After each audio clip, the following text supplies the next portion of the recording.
So if you guys been watching me long enough, you know that I've done concept chapters, for killers to be specific.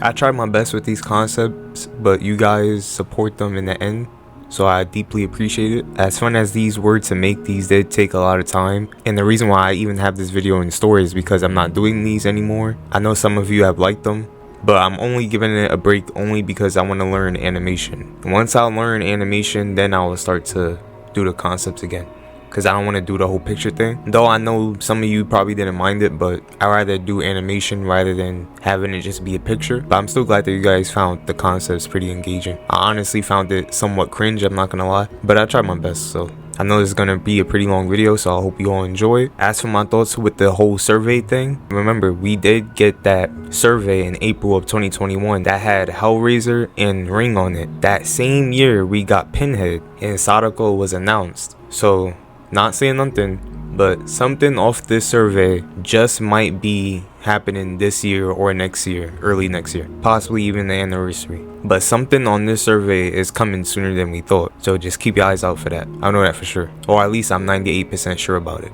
But that's just my whole take on it, because it is just a survey. But Pinhead and Sadako did wind up coming from the 2021 survey within that same year, so this survey does look pretty impactful. But other than that, let me not waste any more time. Love y'all, take care, and I hope y'all enjoy the rest of the video.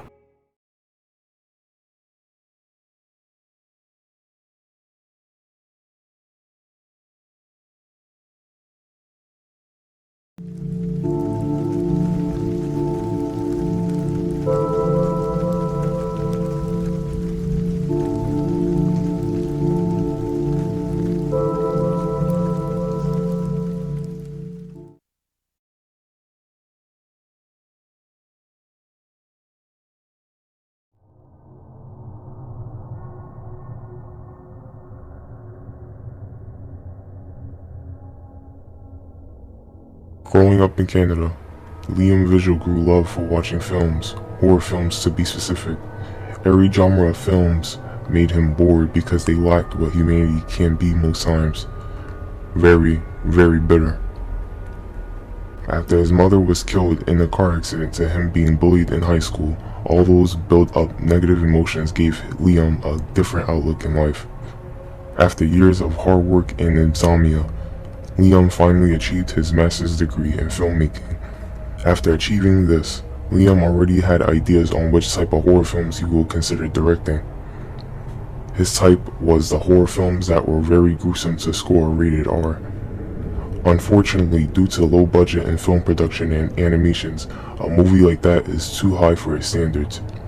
Frustrated, depressed, and impatient, Liam was out of options for horror films.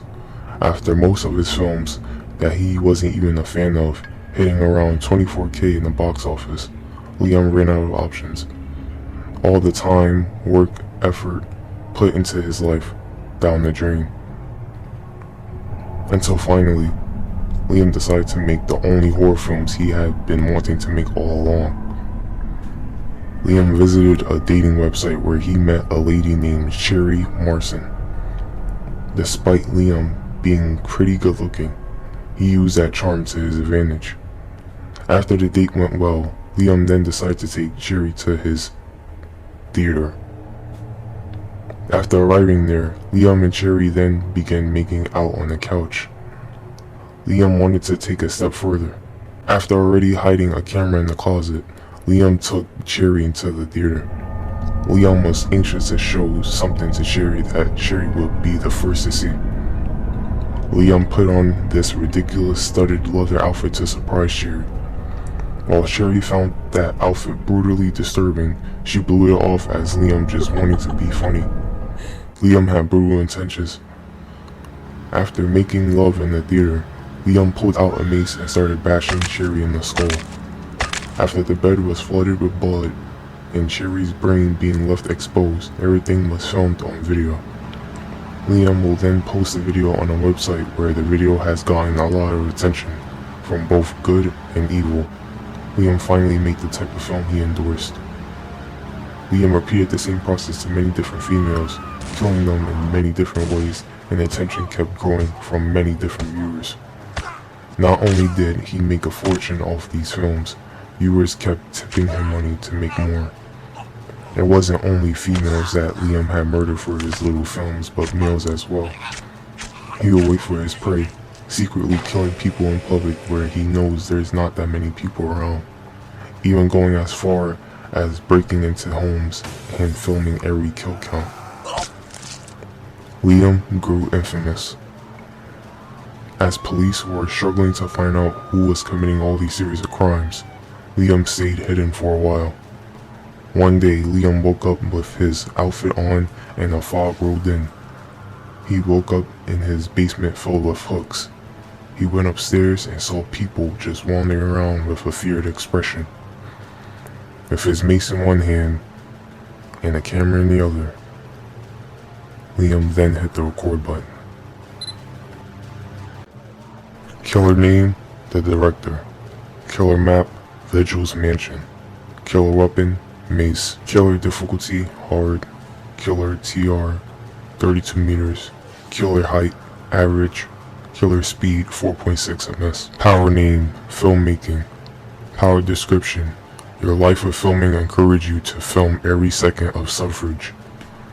The director starts off the trial with 6 cameras. These cameras can be placed around different areas of the map, recording survivors' movement, gem progression, and different activities. After a camera or cameras are placed, the director can access these cameras through his personal camera. If the cameras run out of battery, they can be fully recharged. The director can also replace the camera locations and set them elsewhere. If a camera battery dies and the director does not reach it in time, it can be destroyed by a survivor. The more the camera records, the more the battery will deplete. If a survivor or survivors are being recorded long enough, the filmmaking meter will begin to increase. When the filmmaking meter is fully increased, the director can then activate the cut phase. When cut phase is activated by the director, every survivor suffers from the exposed status effect. If a survivor or survivors are caught on the cameras during this phase, their auras will be revealed for the rest of the duration. The cut phase has a duration of 60 seconds.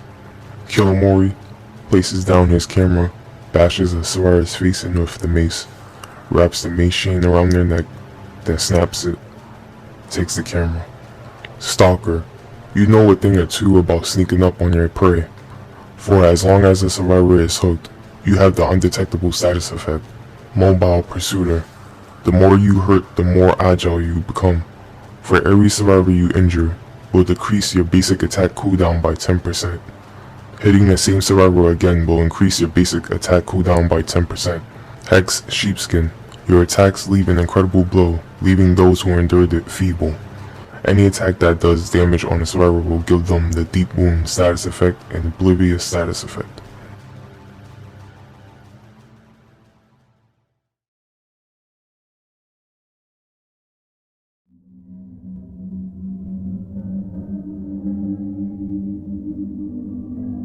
In a low-income neighborhood of Seattle, where physical pain was nearly inevitable, Matt Creed lived a gritty life as a thief in order to support himself and his abusive father. One day, Creed thought that if he was to then join a gang that he would make a bigger profit off of mugging, bank robberies, and drug dealing. To get initiated into the gang, Creed had to kill one innocent civilian on the street and take a picture of it in order to prove that he murdered somebody. Since his neighborhood was clearly lawless, Creed found that killing someone will be an easy task. Creed grabbed his rusty wooden baseball bat from out of his closet and knew what it was time to do. That night, Creed tailed a high school student and viciously murdered the student, leaving the student's face unrecognizable. With every hit to the face with his baseball bat, Creed was pleased to know that he was capable of doing such a thing. After showing the images to the gang, Creed was immediately a part of the gang. The gang members found Creed's kill so sick and twisted that just calling him Matt wasn't good enough. His new nickname was Sadist. A week later, when Creed was asleep, his father snuck into his room and witnessed that there was dry blood on Creed's baseball bat. On top of that, Creed's wallpaper on his phone showed the picture of his brutal kill to that high school student. Creed's father woke him up in anger, asking what the hell was going on. With Creed not responding, his father then beat him to interrogate him. Creed figured that enough was enough and used his baseball bat to his defense.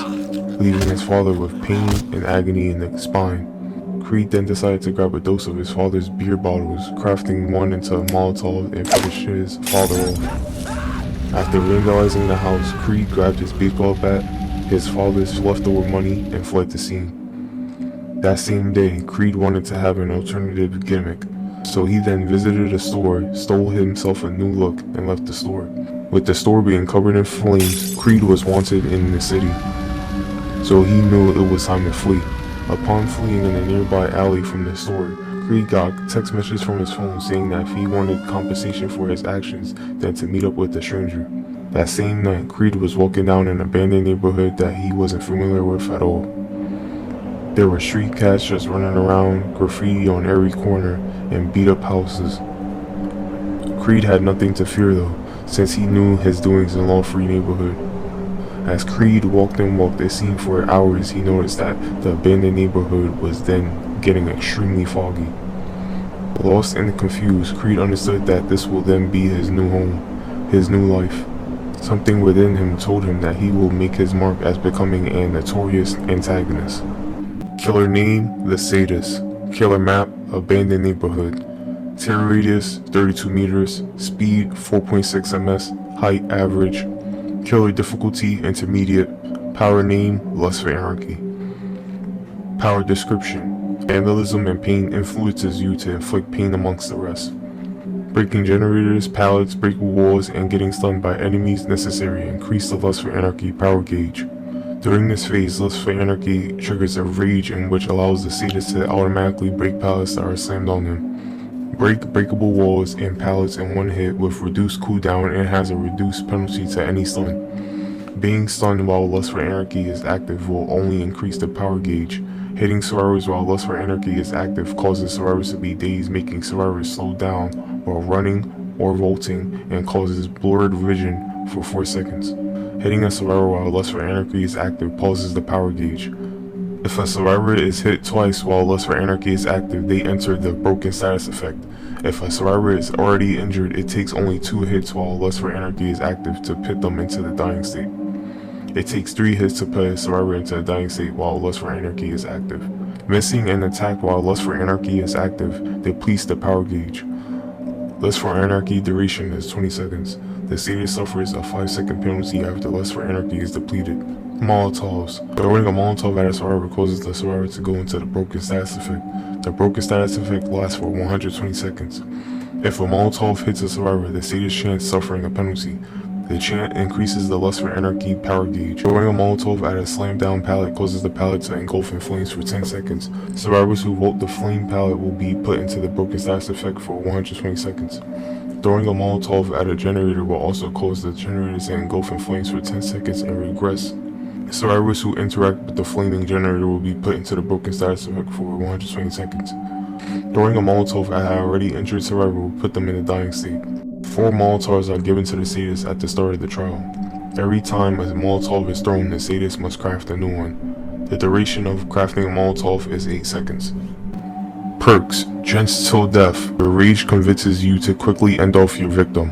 When a survivor is put into the dying state, their dying state progression slightly, moderately, and considerably decreases. Sound effect. You have a habit of tracking noise perfectly. When a survivor drops down a pallet within your terror radius, their auras will be revealed to you for 4, 6, and 8 seconds. Sound effect has a cooldown of 60, 50, and 40 seconds. Frustration. Breaking everything around can build up frustration. After breaking 4, 3, and 2 pallets, the next generator you will damage will regress by 30%. Frustration has a cooldown of 50, 40, and 30 seconds. Mori. Soccer kick survivor in the gut. Hits them twice with a baseball bat. 1 blow to the gut, 1 blow to the face. Pulls out Molotov and sets them on fire.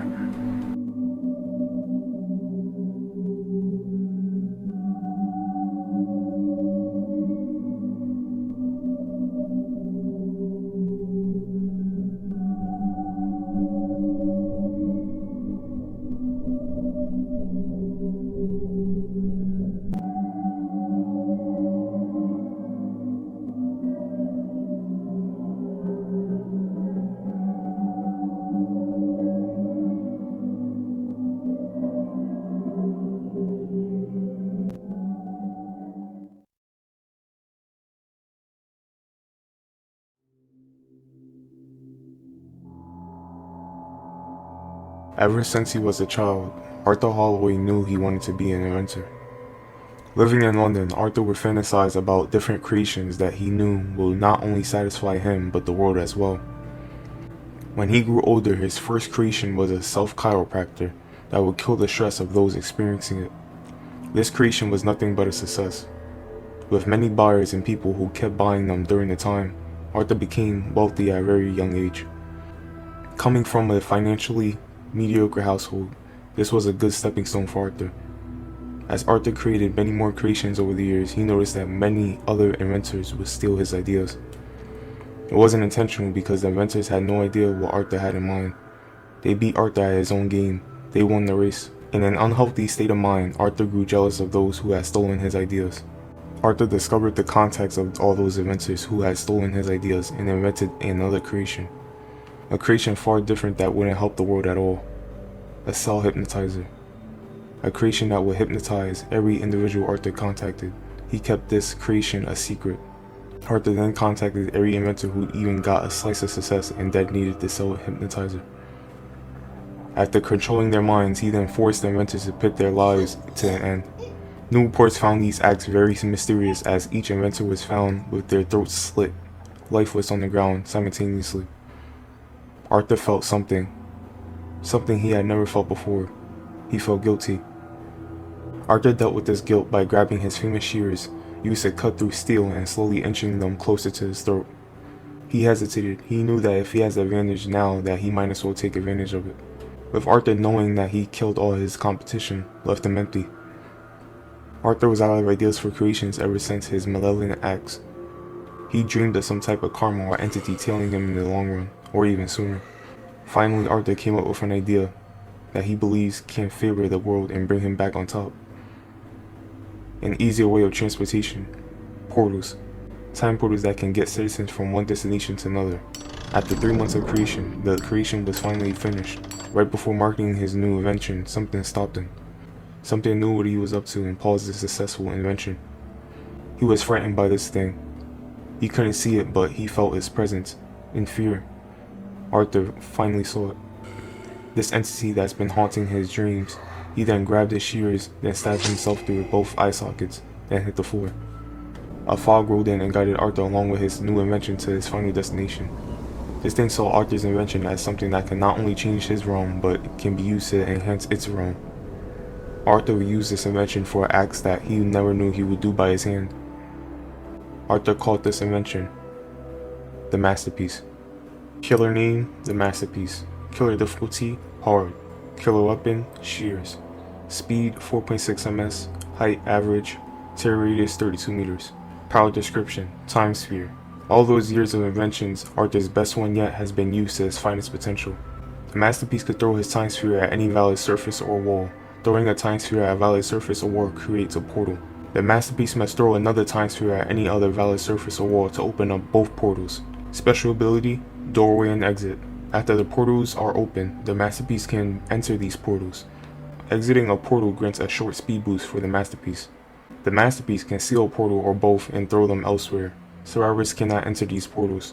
If a portal is open for too long, it will seal on its own. Secondary action. Upon throwing a time sphere, the Masterpiece can switch throw styles between an overhand or underhand for least or farther distance. Perks. Hex Anticipation. The feeling of those ahead of you increases your anger. If a survivor fast volts a window or pallet, you will be granted the haste status effect of 13%, 14%, and 15%. After a survivor takes any damage or the chase is no longer active, will deactivate the haste status effect. Anticipation has a cooldown of 140, 130, and 120 seconds. Hex Roamer. You always want to get the upper hand in any scenario. You start off the trial with the haste status effect of 13%, 14%, and 50%. Every 80, 70, and 60 seconds, it activates again. Hex Roamer cannot be stacked with other haste status effect perks that are currently active. Hex See No Evil. Your courage for others to witness suffering is concealed. When a survivor is put into the dying state, the last 2, 3, 4 survivors are affected by the blindness status effect. The blindness status effect affects any survivor that's outside your tear radius first. Mori. The Masterpiece sets down portals behind and in front of a survivor. The Masterpiece stabs survivor through the eyes, teleports behind them and stabs them through the sternum, teleports in front of them and stabs them through the throat. Survivor falls to the ground.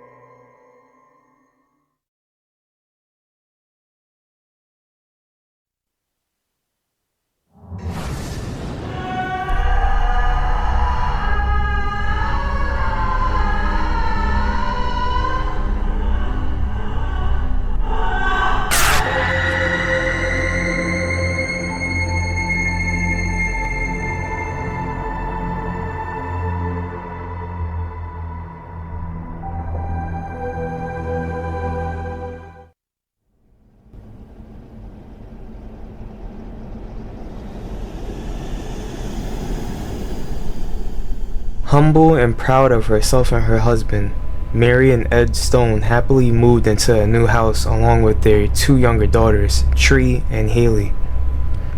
The house was beautiful. It was a house Mary thought she could only dream of owning. "This is it," Mary said, as she smiled at Ed genuinely. After they both shared a kiss, Mary and Ed finished winding down, kissed their daughters goodnight, and head to bed. During the middle of the night, Mary wakes up to her throat being extremely dry, so Mary heads downstairs to grab a glass of water to feel fresher. During the process of Mary pouring the glass of water, a screeching sound swarmed her eardrums. It sounded similar to a wooden ruler violently scraping a chalkboard. Mary, puzzled with broken shards of glass pierced in her feet, specks of her blood on the kitchen floor, she didn't know where that sound had come from. Oblivious to what had happened, Mary frantically wakes up her husband, informing him about what just happened. Together, Mary and her husband head downstairs to the kitchen to see what's going on, but surprisingly, there's no mess. No glass, no blood, no water, no sound, no nothing. Ed assumes Mary might just be fantasizing because of the lack of sleep that Mary was getting that night. Mary convinces her husband about the situation. Ed just scurries off back to bed and persuades Mary to get some rest. Mary, not happy with what her husband had to address about the conflict, she puts this situation behind her like the rest of their hardships and goes back to sleep. The following day, Mary was still worried about what had happened yesterday.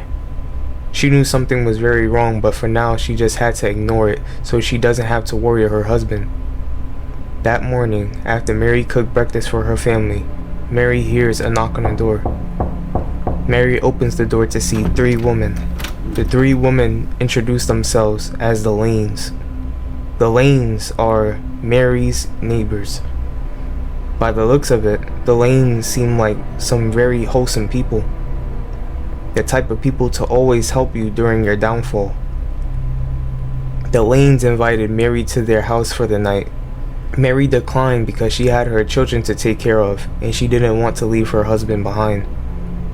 The Lanes persuaded Mary as they sensed that Mary seems to be the perfect woman with a perfect family. Mary respectfully declined once more. The Lanes understood, then walked off. That night, when everyone was asleep except for Mary, Mary decided to go to the Lanes' residence as she felt bad for declining their offer earlier. Upon walking to the Lanes' house, Mary noticed that their house looked very vacant. It was so dark and deserted, but Mary decided it was too late to turn back now.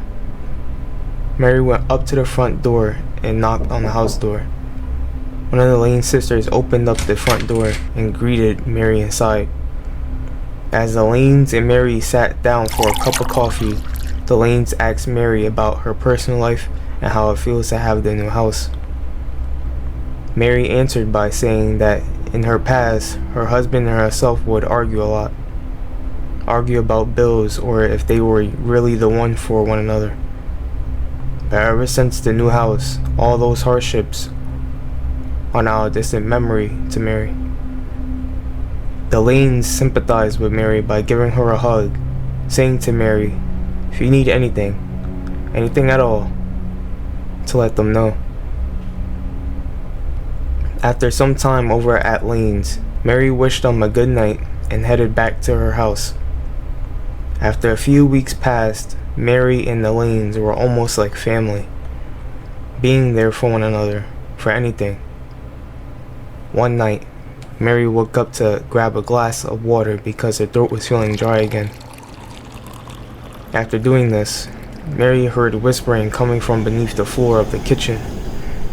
Following the whispering, Mary headed down to the basement since it sounded like that's where the whispering was coming from. In the process of going down into the basement, Ed stopped her and asked her what she was doing. Mary said that she heard something coming from out of the basement. Ed, not believing Mary, said that she just needs some rest and that these instances were getting repetitive. This eventually leads to an argument, causing Mary to leave the house and go to Lane's. Mary told the Lanes about the situation in sorrow. The Lanes comforted Mary and let her sleep over at their place for the night. That morning, Mary woke up with a sharp pain in her stomach. Mary quickly left their Lane residence as she had to cook breakfast for her children that morning. At the kitchen table, Ed apologizes about what had happened the night before. Mary and Ed both settled their differences and finished eating breakfast. That night, Mary woke up to the sharp pain in her stomach again. Mary went to the bathroom to see what was going on with her stomach. As she finally looked at her stomach, she saw a marking of some sort.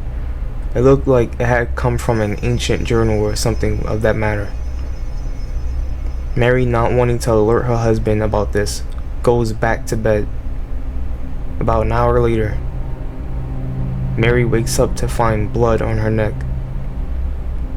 As she realizes it's not her blood, Mary turns around to realize it's her husband's blood. His neck has been slit. Mary screams and cries in panic to what she just witnessed. Mary then frantically heads downstairs to check on her kids. When she opens the room door, she realizes that they have been killed the same way. Mary then hits her head on the room door, purposely not believing any of this to be real. Sadly, it was. With blood drenching the floor, Mary then hears those whispers coming from the basement again. That distracts her enough for her to go downstairs into the basement. As she edged closer and closer to where the whispers are coming from, Mary finds a symbol. The whispers were coming from a hidden symbol in blood on the basement floor. Mary can't believe it. It's the same symbol that was stained on her stomach. The Lanes had done this. The ones who she thought treated her like family were there only to harm her. But why? Mary then grabs a kitchen knife, using it to cut the marking out of her stomach. The pain was excruciating. As Mary screamed and tormented herself, she thought it was all worth it. After skinning the marking off, Mary then felt more pain, but this time, it was all over her body. Arms began to burst out of her ribs. Her nails began to grow in length. Her teeth began to overextend. Her spine began to bend. Her body started decomposing. As all the pain had vanished from the outside, there was still some within. With tears still on her face, Mary then crawls over to the Lane residence. Mary then crawls through the upper window, seeing that one of the sisters is in their room. Mary pounces on her, piercing her nails through her throat. There's two more she has to finish off. After two of the sisters barged through their sister's door, they found her dead with Mary on top of her. Mary then turns around slowly and asks them, why? Why have they done such a thing to a human being? For sacrifice, the sister said. If we sacrifice a human who has nothing to lose, we gain what they have owned. We left you unscathed because we wanted you to turn into this creature where you can still have a life to live. But just not as Mary, one of the sisters said. They wanted the house, the home Mary worked for. They envy it the whole time. Mary understands this, then contemplates about letting the other two live or not.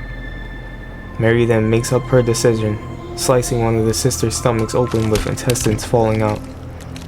Then grabs the other, slamming her down, ripping away at her torso flesh till she reaches bone. The Lanes were dead. With blood on her hands, Mary then fled elsewhere. No family, no home to go to, no identity. Mary had nothing. Mary then crawled farther and farther till she reached an abandoned Paris train station, far from where she used to live. As she entered the train station, leaving a trail of tears and blood behind, she noticed that it started getting extremely foggy. She heard whispers, but it didn't sound like the ones from the symbol. Depressed and resentful, Mary felt that she was in another place, another realm. Her mind was stuck on the matter of revenge. Killer name, the deprived. Killer map, train station. Killer difficulty, intermediate.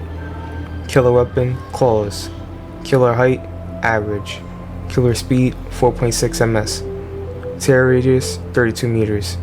Unique traits, primal stance. Cries during the start of the trial to finish. Power name, crawl.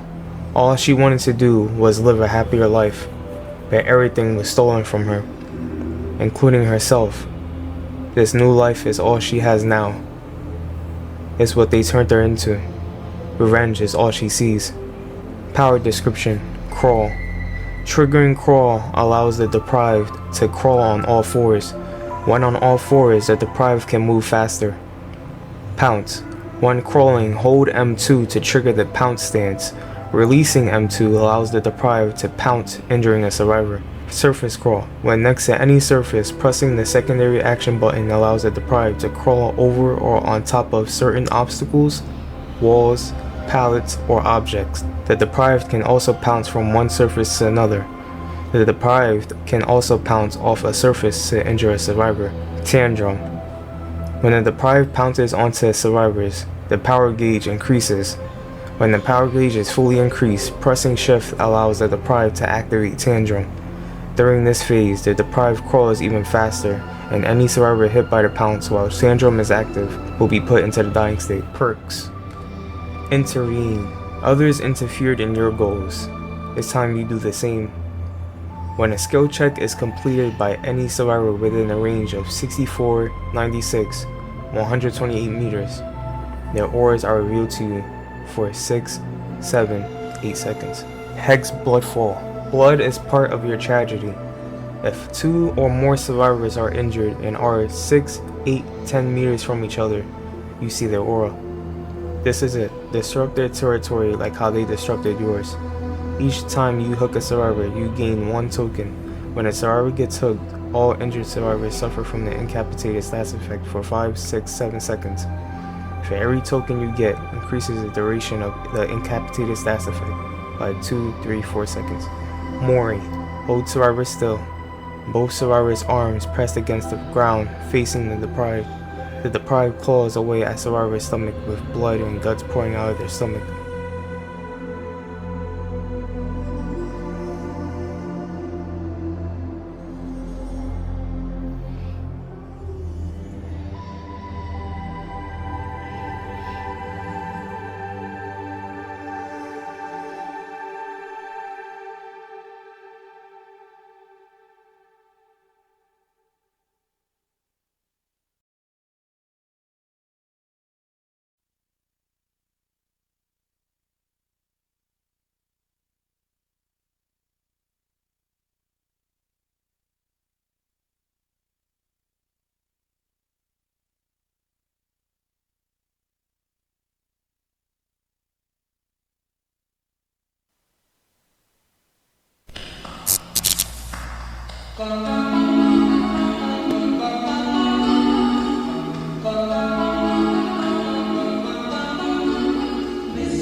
Living in the home of her supportive mother is what kept Elizabeth Noel from ending her own life.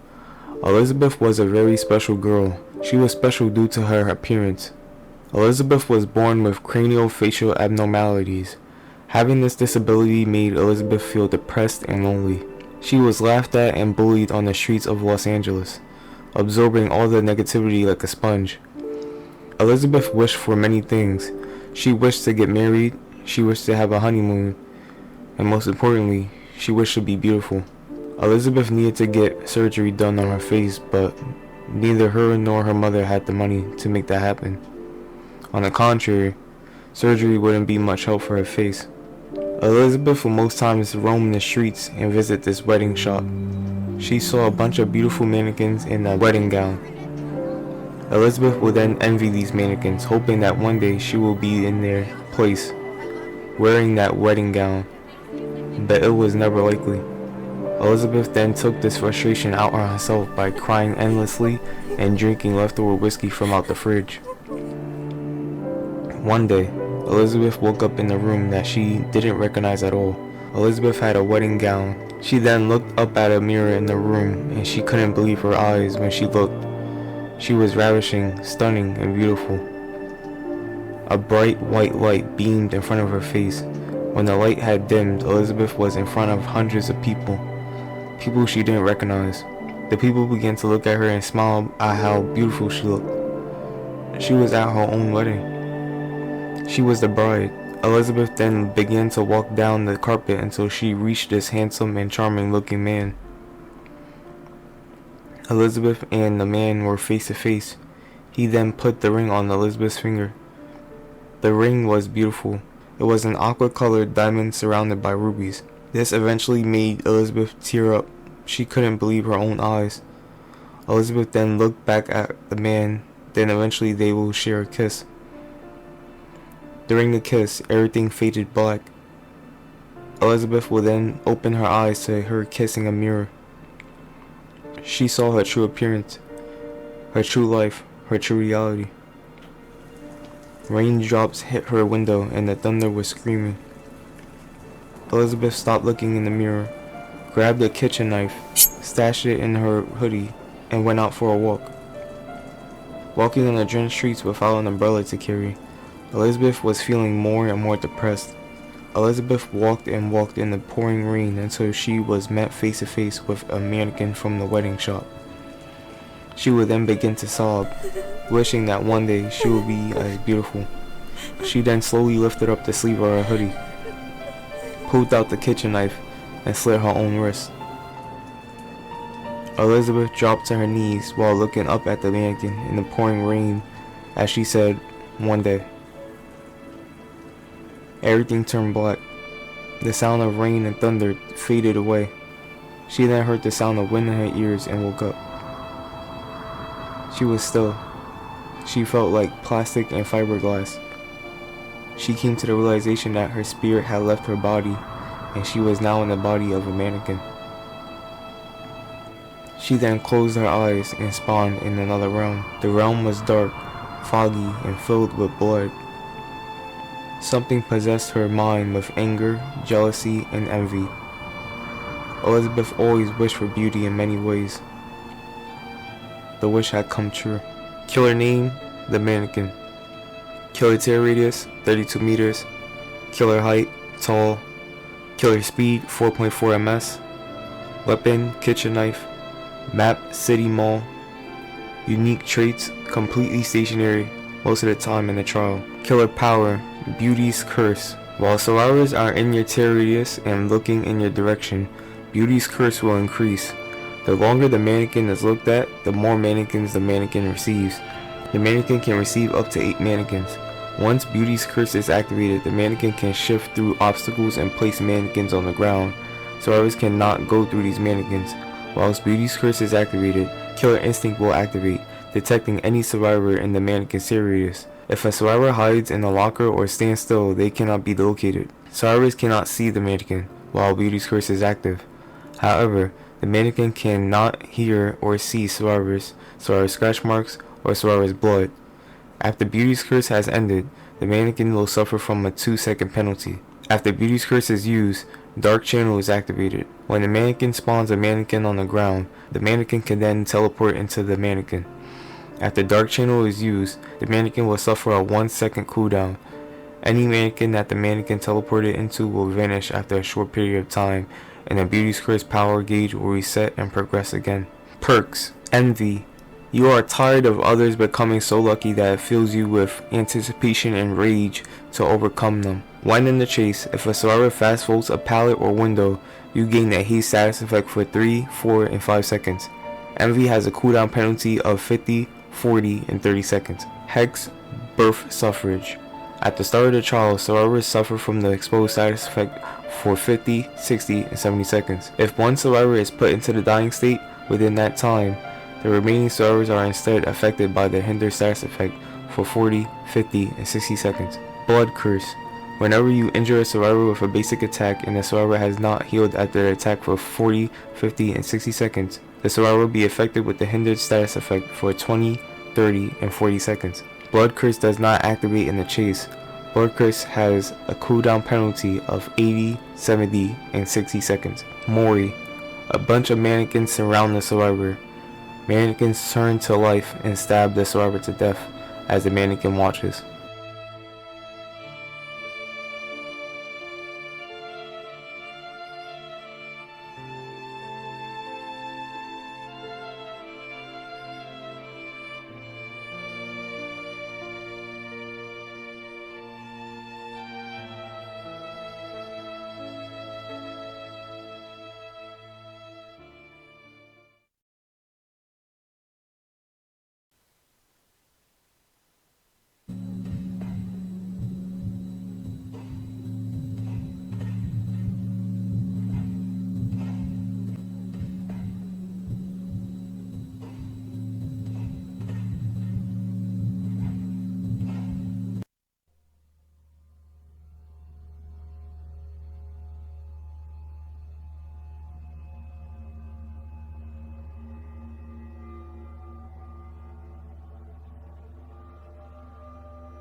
When Mason Kane was just a little boy, he would get abused by his drunken father for no apparent reason. Mason hated his father so much. He only had love for his mother, who had died from lung cancer a year back. One day, Mason went to get water out of his fridge, and his father smacked the water out of his hand and started beating on him. Mason was still 12 at the time. After his father left Mason with a bloody nose, when his father went back to his room, Mason grabbed his backpack, filled it with water, snacks, put on his boots, and warm fur coat. Mason decided enough was enough. Mason fled away from home. After running miles and miles away from home, Mason got a bit tired and passed out in the bush. When Mason was asleep, something woke him out of his sleep. He heard a thud hit the grass floor. Whatever landed in the grass was very close to Mason. The sound was pretty bizarre. It sounded like a beating heart mixed with some sort of goo. Mason edged closer and closer to the sound. Mason was met with some sort of gray and red substance. It looked like a heart with a bunch of goo on top. Where this had come from was a complete mystery, and it caught Mason by surprise. Curiosity got the better of Mason. Mason will then reach his hand out closer and closer to touch the substance. As soon as Mason had touched it, the substance shot out on Mason and went inside his mouth. The pain was unimaginable, worse than his father's beatings. Eventually, everything went silent and dark. Mason felt something controlling his body, then eventually, his mind. Mason began to walk miles back to home. He saw his father sleeping on the couch. This is your chance. Something said to him. Do it. He whispered. Mason grabbed one of his father's beer bottles and broke it on his father's head. Mason, with the broken bottle in hand, then stabbed his father numerous times in the head. His father was dead. Mason then called the police and told them, I killed my father. When police arrived, there was a lake of blood on the living room floor. Mason was charged with first-degree murder and was headed straight to the Minnesota asylum. This will be Mason's new life, his new home. Mason didn't like the asylum, but felt it satisfying that he was free from the beatings. Years had passed. Being in the asylum only drove Mason more insane. So insane that guards had to put Mason in a straitjacket. He told the guards that the voices in his head made him a murderer and had no intention of killing his father, even after what he did. Guards, however, didn't believe him. This would make Mason angrier and angrier, till eventually the parasite had returned. Guards were shaken out of their boots as they saw the parasite that had a figure of very large spider legs burst out of Mason's shoulders. The parasite then pierced the guards through the face, instantly killing them. Mason will then go in a frenzy, killing every guard and inmate in the asylum. Eventually, the silence had returned. It soothed him. Mason realized that the asylum started getting extremely foggy. Mason heard the sound of a functioning generator. This broke Mason's meditation as he heard the voice in his head say, Kill them all. Killer name, the Parasite. Killer map, Dolberg Asylum. Killer weapon, Parasite Spiked Aura. Killer radius, 32 meters. Killer speed, 4.6 ms. Killer height, tall. Unique traits, the Parasite is always in a straitjacket. The Parasite doesn't walk on his own feet. The Parasite inside of him walks for him. Killer power, latch. Press and hold the power button to activate the latch. The Parasite can launch a spike survivor from up to 25 meters, even through collision. If the spike latches onto a survivor, the survivor will be pulled toward the Parasite and must struggle to resist. If a survivor breaks free from the spike, their aura is revealed for 4 seconds. Latch Tier 2. If the spike latches onto a survivor, the Parasite can disable latch. Instantly disabling latch grants the Parasite a token up to 8 tokens each time the Parasite disables latch. Each token grants the ability for the Parasite to latch onto surfaces, obstacles, or objects and pull himself closer to it at a very fast rate. Perks. Intentional threat. For every survivor you hook, increase your breaking and rolling interaction speed by 5, 7, and 9%. Pain leak. Whenever you injure a survivor with a basic attack, any survivor in your terriers will scream, revealing their position for 4, 5, and 6 seconds. Scorch hook, discombobulate. When hooking a survivor on a scorch hook, any generator farthest from you will be blocked by the entity for 25, 30, and 35 seconds. Mori.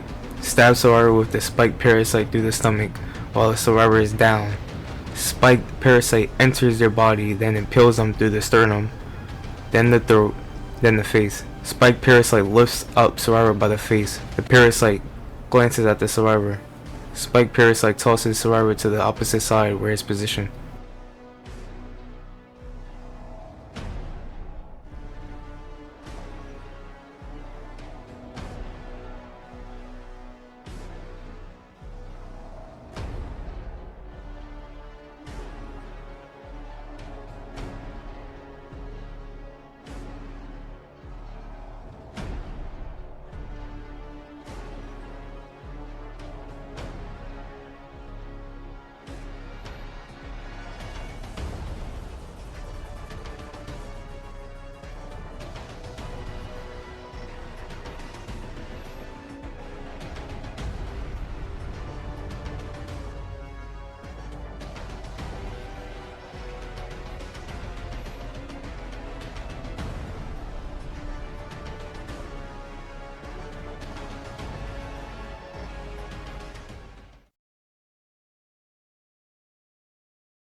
Arthur Crowley was always struggling with money.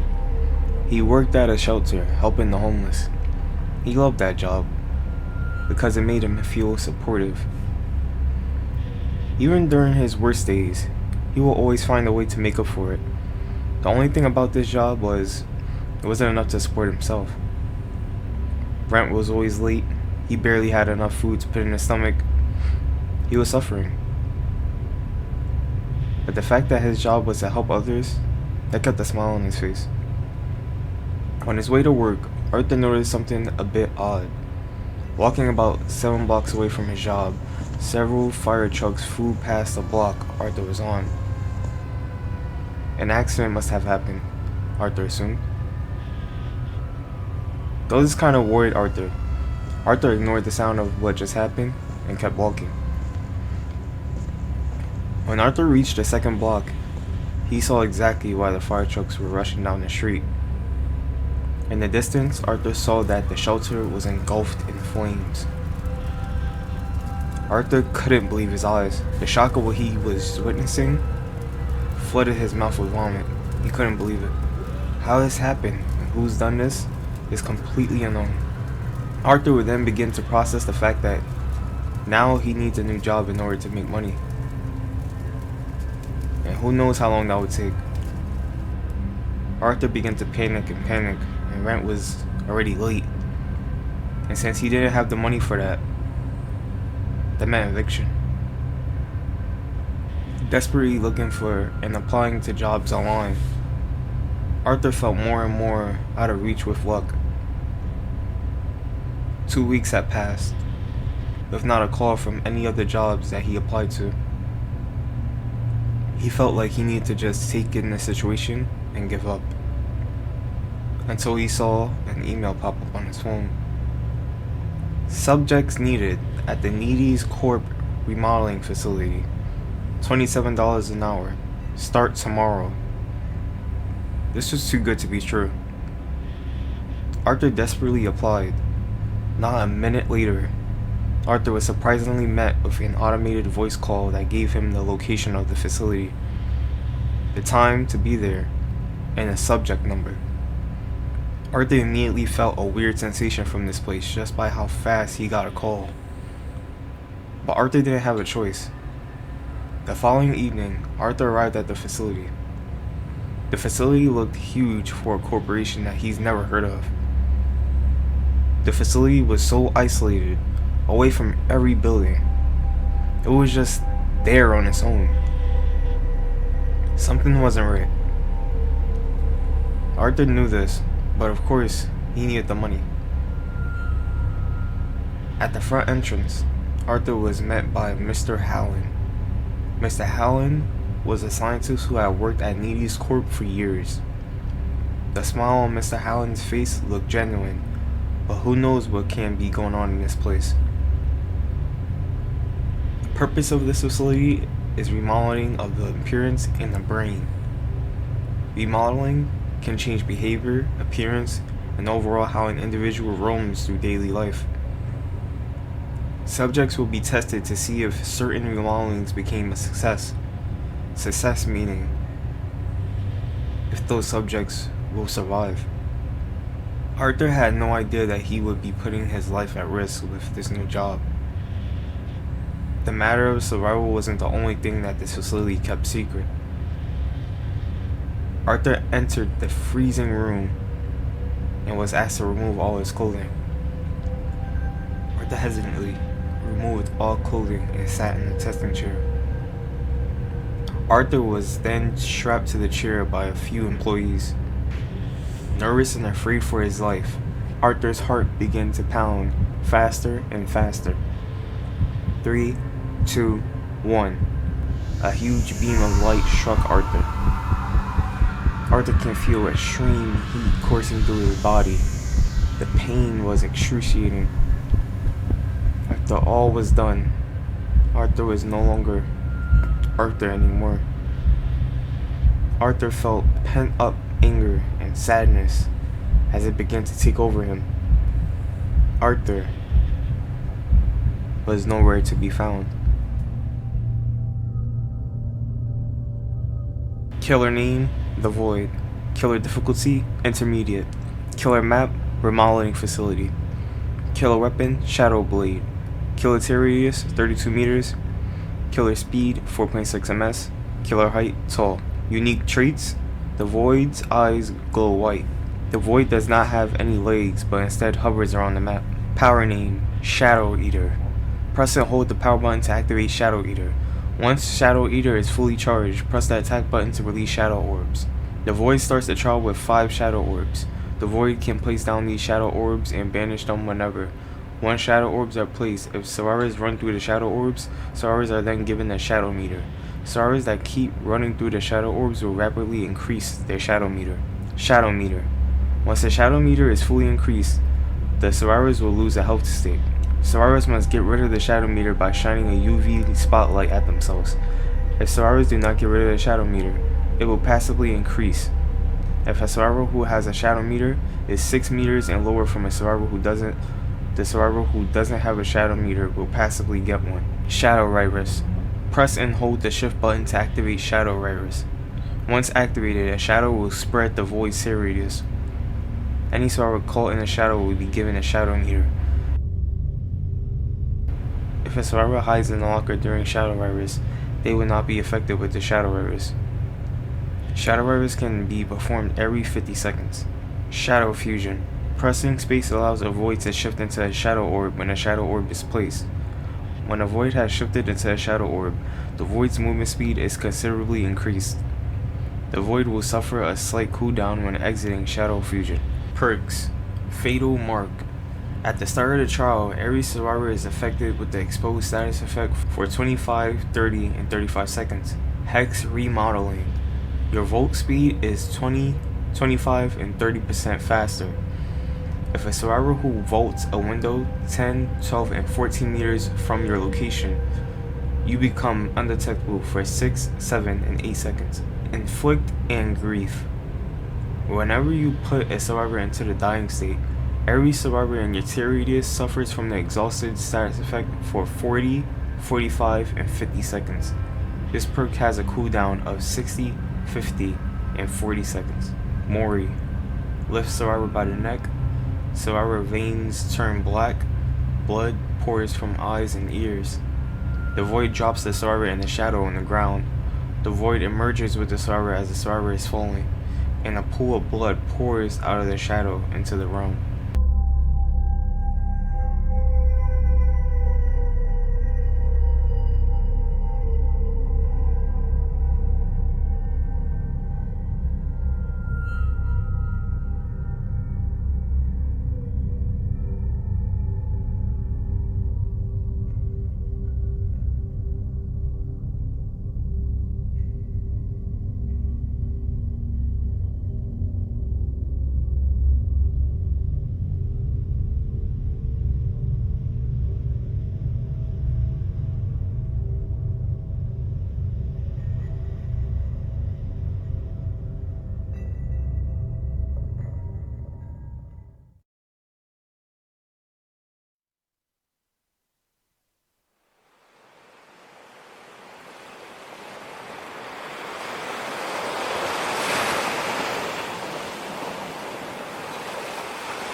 San Francisco, California, 1995. I have been living here all my life since birth. This city never gets old. The beautiful women, beautiful views, beautiful cars. It seemed like just a perfect place to live, at least for me. There's something about this city that made it so comfortable to live in.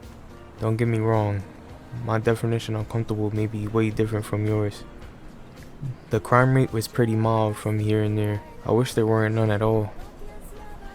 But I gotta admit, and be realistic, people are crazy around the world.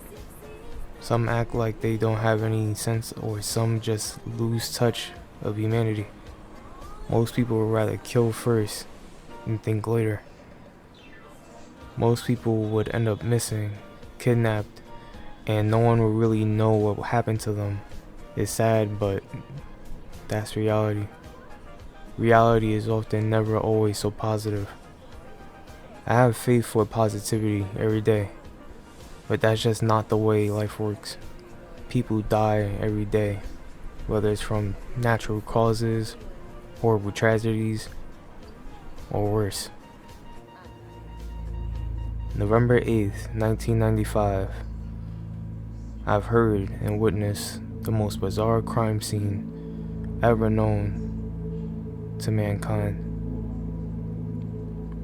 My name is Current Vinciani, and what I'm about to tell you, I guarantee you won't believe a damn thing. I am a former pathologist. The experience of being a pathologist was never easy. It was so full of depression and sadness. The air plagued with the rotting smell of a human corpse. The job gave me overwhelmingly negative energy from time to time. But I was intrigued with the concept of this job ever since I was little. I grew a passion for mysteries as I've gotten older. I would pick up the newspaper daily and watch the news. There were mainly missing person reports and variations of crimes that were spread all over San Francisco. At this time, unsolved mysteries in particular were at its peak. Such mysteries will later be lifted in a moment of time, but the understanding that these happened to be solved so often was rather pleasing. Detectives found out who murdered Rebecca Tanning. Lacey Williamson's body was found. The Foley case was finally solved. Justice was served to the deceased individuals and their families. November 8th, 1995, the San Francisco Police Department were introduced to the most chilling mystery in San Francisco. Sunday morning at around 6:35 a.m., the 911 emergency dispatch center was busy as it always is. 911 operators will send paramedics, police, and firefighters to anywhere in need. It seems like a stressful place to work, but this one day, it will be nothing more than disturbing. After previous calls to the 911 operators, one of the operators received a call. The audio on the call was very distorted. It was kind of complicated to make out what was on the opposite side of the phone. It sounded like the ocean or something of that matter. Surprisingly, the 911 operator was able to track exactly where the call was coming from. It was coming from Baker Beach. The 911 operator dismissed the call, contacted police, and the police were on their way to the location to check it out. When the police arrived at the beach, it was empty. They heard nothing but the sound of waves collapsing the surface. The weather was windy, the sky was dim. I guess that's how it was every morning. But today in particular felt different. The two police officers walked about 12 feet where the supposed call had come from. No phone was visible or heard. After about 3 minutes of scouting, the two officers came to the conclusion that it was most likely some sort of prank, and they decided to leave the beach. Upon leaving the beach, something told one of the officers to turn around and look right back at the area they just checked. "What the hell?" the officer shouted, getting the others' attention. But both their eyes had widened to the sight they just witnessed. A woman's body had washed up on the sand. The officers began to close in on the body, and as they were right in front of it, nearly 4 meters away from the body, they noticed that the woman was headless.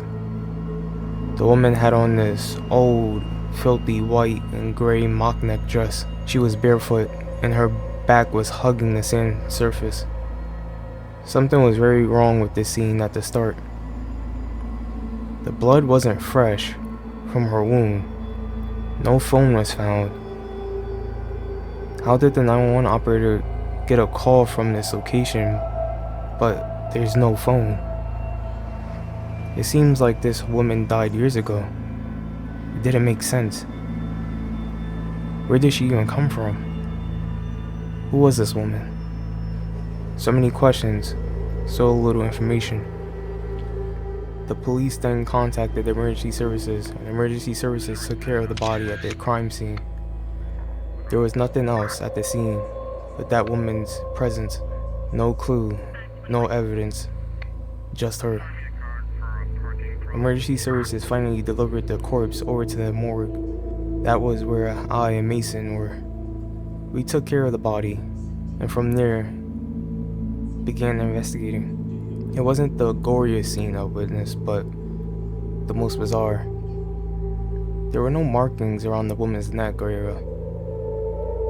No sign of decapitation by any weapon.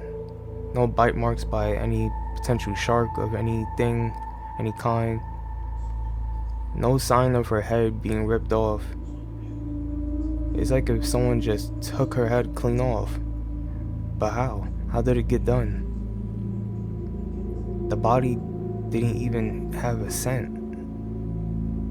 What in God's name happened to this lady? Mason said. I didn't really know myself. I wanted to have the answer, but it was far from grasp. This didn't make any sense. Mason and I continued on the investigation. I couldn't help but think that this one would never end. My brain feels like it just wants to tear out of its skull. I couldn't piece it together. A game I couldn't win. A riddle I couldn't solve. This was a hard nut to crack. Mason was as clueless as I was. As the mind-bending investigation went on, it started to get cold, freezing cold. It was never this freezing inside the morgue. I usually get used to the weather, but it's never this cold. Mason agreed. All of a sudden, out of absolute nowhere, the radio turns on. Me and Mason were nowhere near it. So how the hell did that happen? We then hear this sort of music creep in through the speakers. The music immediately sent shivers down my spine.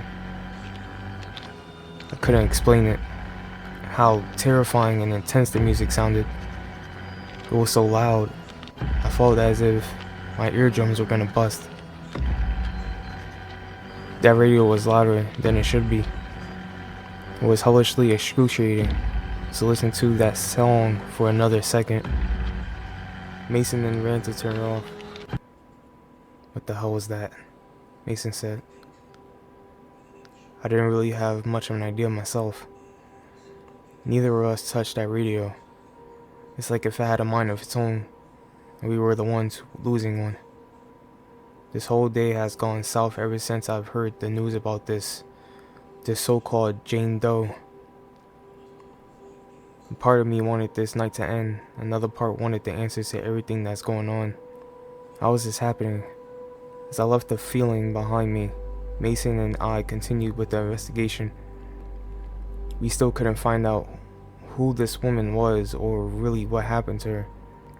I mean, she didn't have a head, so it's kind of clear how she died. But it wasn't at the same time. What was the context? I wish I could just rewind time to see things from her eyes to make this job easier. Unfortunately, it was never that easy. Mason then said something to me, a theory. What if she's doing this, huh? What if her spirit's haunting us or something like that? Mason said. I never saw Mason so shaken up by this, but perhaps he was right. What if this was her doing? It was the craziest idea to think of during the experience. Mason and I, during the investigation, began to remove the dress off the body. The body was a bit filthy with dirt. It was mainly signs of minor scratches around the chest, the arms, the legs. There wasn't really anything interesting in the front of the body. It got a whole lot of interesting once we turned it over. Mason and I turned the body flat on his stomach, and what we found planted absorption into our minds. There was a carving of a circle in the back. I then grabbed a scalpel to open it up and see what was inside.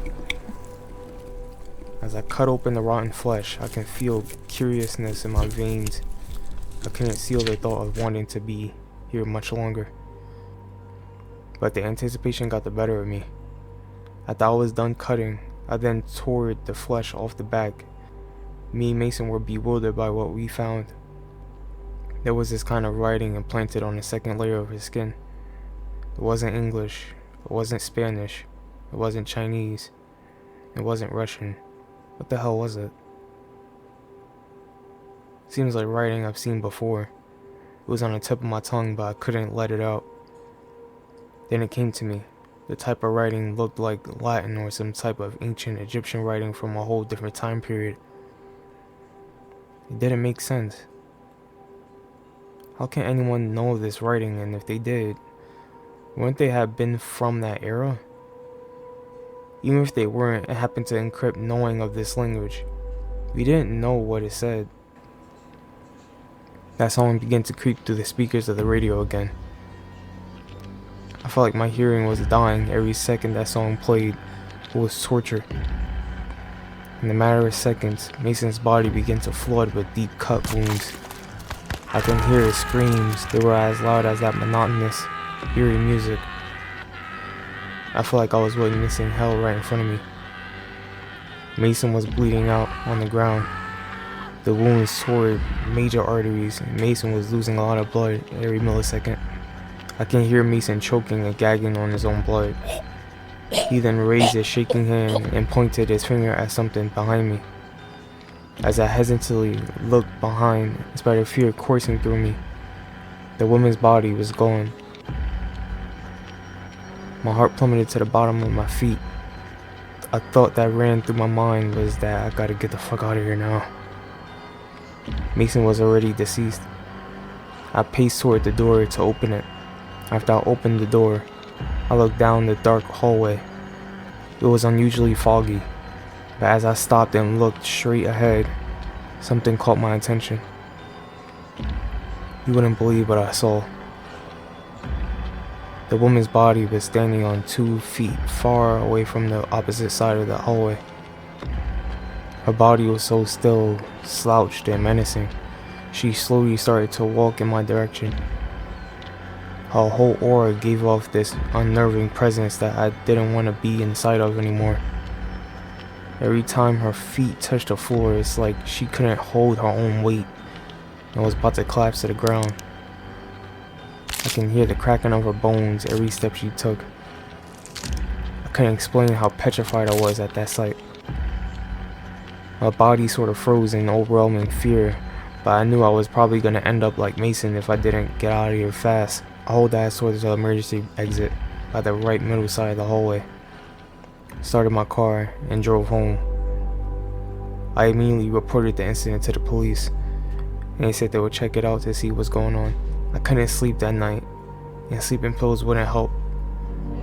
The sight of that presence was attached to my brain like a magnet on metal, making it difficult to rest. The next morning, I got a call from the police. They said they found the body of Mason, and that the woman's body was nowhere to be found. Mason's death then headlined to be the most mysterious death of all time. As for me, the only mysterious thing was me not knowing what still happened to that woman or that day. The story began to headline news that the body of Mason was found in the San Francisco morgue after his mysterious death. But I knew exactly what happened. November 8th, 2005. It's been a decade now since that event that had happened at the San Francisco morgue. I'm now a reporter, as you can tell by reading this article. But the events of that day still haunt me.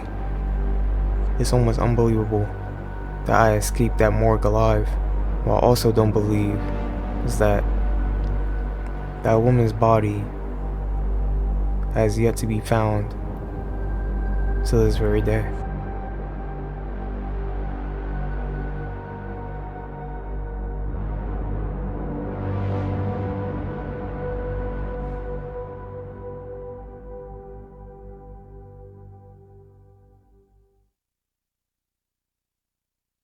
Killer name: the Jane Doe. Killer description: a dramatic killer, able to punish and instill fear into survivors with her power. Denuded manifestation. Her personal perks: Hex Unsolved Mystery, Hex Dry Bones, and Hex Trauma gives her a better advantage during the start of the trial to finish, making it difficult for survivors to avoid her. Killer power: Denuded manifestation.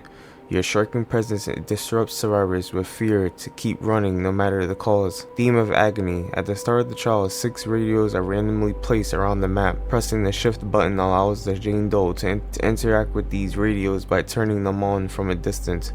Once a radio is turned on, Theme of Agony is activated.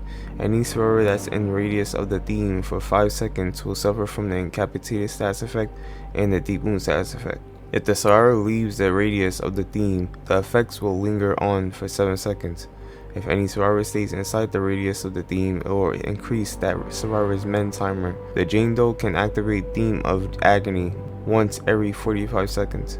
Unforeseeable Fate. Pressing and holding the power button allows the Jane Doe to mark any survivor from any range. Once that survivor/survivors are marked, Unforeseeable Fate can be activated. Pressing the blink when the survivor is marked will activate Unforeseeable Fate.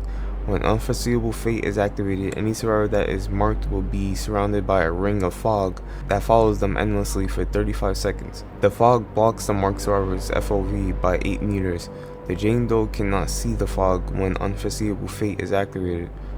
The Jane Doe is granted with the undetectable status effect once Unforeseeable Fate is activated toward the survivors she marked. The survivors who did not get marked can hear the Jane Doe's radius. Things to know about the power. Survivors cannot turn off the radio. It's cursed. A selected radio is only on for 30 seconds. If 2 or more survivors are marked and Unforeseeable Fate is activated, all survivors will get affected by Unforeseeable Fate at once, even if the Jane Doe is not chasing them. Killer stats: killer height, average, killer speed 4.6 ms, killer difficulty intermediate, killer tear radius 32 meters, killer weapon dark energy, telekinesis. Unique traits: the Jane Doe can still be blinded by a flashlight.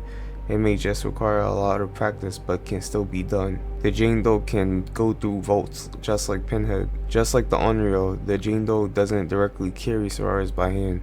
Perks: Hex Unsolved Mystery. Once a generator reaches 80%, 75%, or 70% of progression, the entity opens up a portal nearby your current position. Entering the portal will place you near that almost completed generator. Hex Dry Bones. At the start of the trial, all generators are blocked by the entity until a survivor is put into the dying state. When a survivor is put into the dying state, and the Hex totem has not been cleansed, it will linger for 6, 7, and 8 seconds. Hex Trauma. When the survivor is unhooked, they will momentarily scream, revealing their position every 30, 25, and 20 seconds. Mori. Survivor stands up, the Jane Doe removes the head of the survivor. During the process, you can hear the neck of the survivor breaking, and stares at them intently, watching the blood pour out of the survivor's corpse.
Gregory Summers always had a passion for crafting items that he would use for everyday living, such as bowls, drills, engines, etc.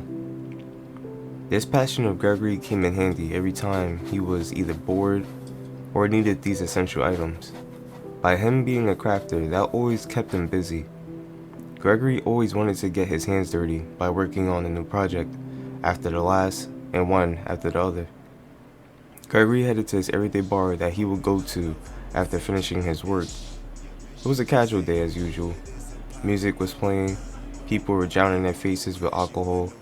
All in all, it was a good time. But something told Gregory to look to the far right side of the bar. As Gregory looked, he couldn't believe his eyes. He saw this woman, this beautiful woman. Her light green eyes, long brunette hair, delicate face, easily caught Gregory's attention. She was the most beautiful woman that Gregory has ever seen. Gregory hesitated to go to her and introduce himself, because work was always on his mind, and he figured that his craft will always be more important. Gregory really didn't want anything to distract himself from his work, but he couldn't resist her beauty. It was like a curse. So Gregory made his way to the woman and introduced himself. When he introduced himself, he couldn't help but tell this woman how beautiful she was. This put a smile on the woman's face. Her name was Andrea Kay. In a snap of a finger, both Andrea and Gregory exchanged numbers and were having a great night at the bar. As they were having a good time, both Andrea and Gregory looked into each other's eyes. It was that look you give someone that just might be the love of your life, your soulmate. Gregory's lips hugged Andrea's, and they both knew that they had something going in the long run. Days turned into weeks, and weeks turned into months, then eventually years. Gregory and Andrea were perfect for one another. The couple wound up getting married. They were already 3 years into their relationship, and had nothing but love for one another. Gregory did, however, get less work done because he was always focused on Andrea now. But Gregory and Andrea couldn't ever stop loving each other and making love. No fighting, no disloyalty. They were the perfect couple. Gregory couldn't be any happier. One day, this all changed. Gregory was driving with Andrea in the passenger seat on their way to have dinner at a seafood restaurant. Long ride in the busy streets of New Jersey. But all that was on Gregory's mind was the dinner that he was about to have with his darling wife. During the ride, Gregory told Andrea that she's the best thing that ever happened to him, and to promise that she would never forget that. Tears began to fill Andrea's mellow eyes. After she wiped the tears and makeup off her face, she glanced back at Gregory and said, "I promise."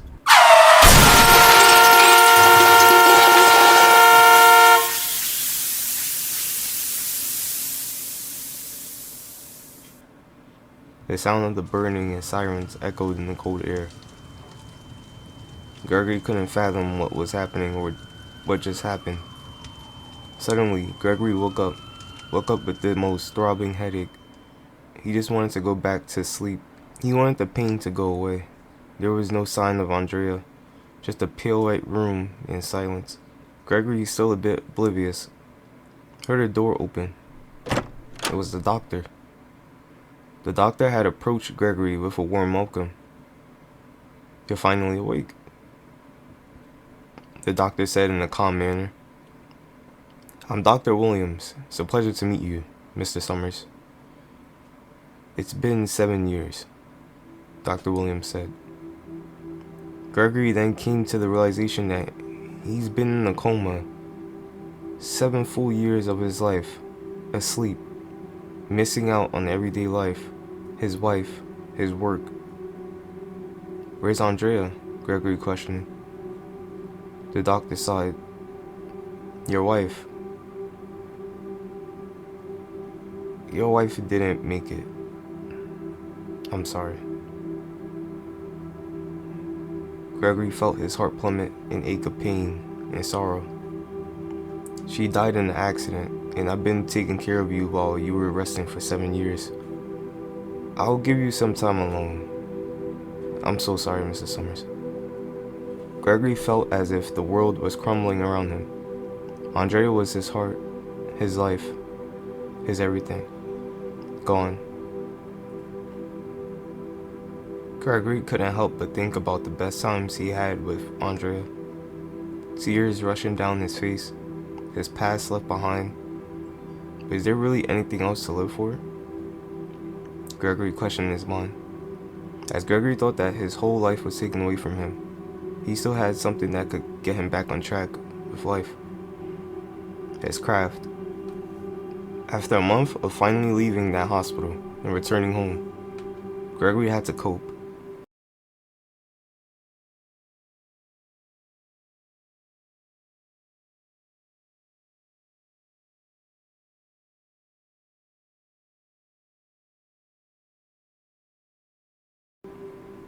He used his craft as a coping method, but over time, the passing of his wife got the better of him. Gregory will always fantasize about Andrea. Every night, he would dream the same dream. Gregory and Andrea, beautiful Andrea, holding hands as they walk on the grassy terrain, gazing at the sunset. No matter what, I'm there to the end. I love you, Gregory. I love you so much. Andrea said. Gregory wanted to stay asleep forever. He wishes he had never left that hospital, that coma. He just wished he died in that accident along with Andrea. Gregory then woke up to the sound of murmuring downstairs. He then wiped the crust out his eyes and began to investigate. As Gregory edged closer and closer to the sound, there was nothing. Gregory then began to head back upstairs, but when he heard the sound again, he looked down the hallway, and what he saw sent chills down his spine. It was Andrea. In perfect condition, she was alive. You must save me, Greg, Andrea said. Andrea? I thought I lost you, Greg said. You must save me, Greg. But you need to make sacrifices, Andrea said. Gregory was clueless as to what his deceased wife was talking about. What did she mean by sacrifice? Did she mean killing people? There isn't enough time, honey. You must sacrifice others in order to have me back, for you can have me in your arms. Please, baby. I can't live like this anymore. I'm so lonely. Andrea cried. Okay, sweetheart. I'll stop asking questions. Just what exactly do you want me to do? Greg said. It's a sacrifice. You must kill anyone, anybody, in order to bring me back. That's just how it works. Please, Greg. I can't live like this any longer. Without you. Save me. Andrea replied. Gregory then ran to Andrea to have her in his arms once more. But in a split second, she disintegrated. Without a trace. Her ashes, her soul, in the palm of his hands. If that's what it took to bring Andrea back, Gregory did not hesitate. Gregory then began to craft many different torture weapons instead of his normal everyday items to use around the house. Gregory did not waste any time that night. He made himself a weapon, consumed some antidepressant medication, and went out to hunt. Gregory then started to lurk around dark alleyways, impatiently waiting for any lonely victims that happened to be within reach, subdue them, and then throw them in his trunk. When Gregory reaches his home, he would then drag them out of his trunk and throw them in his room. There was always this sound or murmur coming from his room that he couldn't comprehend. Gregory always heard the sound, but he always ignored it. Gregory, without any hesitation in the world, will then mercilessly murder his victims. Most of them were already unconscious, but if his victims were unfortunately conscious, they would feel every ounce of pain as blood poured from their wounds. From a 2x4, a spear, a pickaxe, you name it. As long as it killed, Gregory was satisfied enough. During Gregory's ongoing ruthless murder spree, one night, Gregory heard the same unknown sound that he had been hearing ever since he saw his wife again. It was coming from his room. Upon entering his room, there was nothing. The sound was present, but still nothing to be found. Then out of thin air, Andrea spawned. Andrea? Greg questioned. She didn't make a sound. Andrea then slowly walked up to Gregory and gave him a hug. Her cold skin touches Greg's warm body. Gregory hugged her back, but in a split second, Andrea just vanished in thin air. A thick misty fog started to flood the room, and Gregory had no idea where it was coming from. The whole room was unrecognizable, with fog all over the place. Gregory began walking and walking, cluelessly. As he kept walking, cries of help from Andrea echoed in the fog. Gregory kept walking.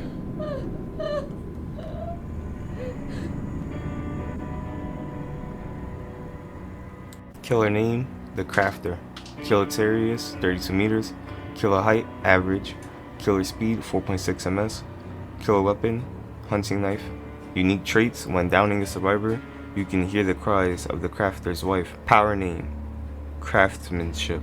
The crafter can use resources from pallets, breakable walls, and generators to craft deadly weapons throughout the trial.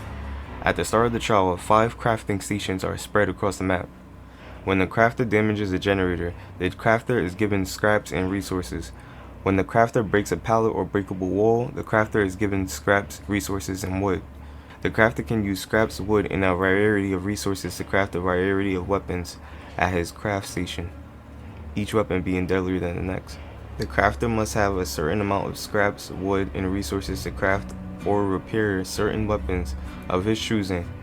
Each weapon can perform or inflict something different on survivors. Add-ons can change weapons or weapon mods as well. If the crafter doesn't repair his crafted weapon, the weapon will eventually dismantle. The crafter can switch between 2 crafted items in his inventory as well as his base weapon, base blueprint. This can be modified.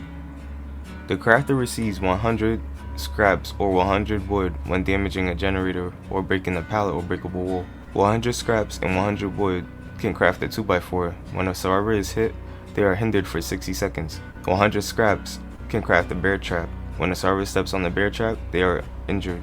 200 scraps, power drill. When a survivor is hit, they are deep wounded. The men timer is also increased moderately. 500 wood, 300 scraps can craft iron spear. The crafter can throw a spear at survivors to injure them. When the survivor is hit, they suffer from the deep wound and hemorrhage status effect.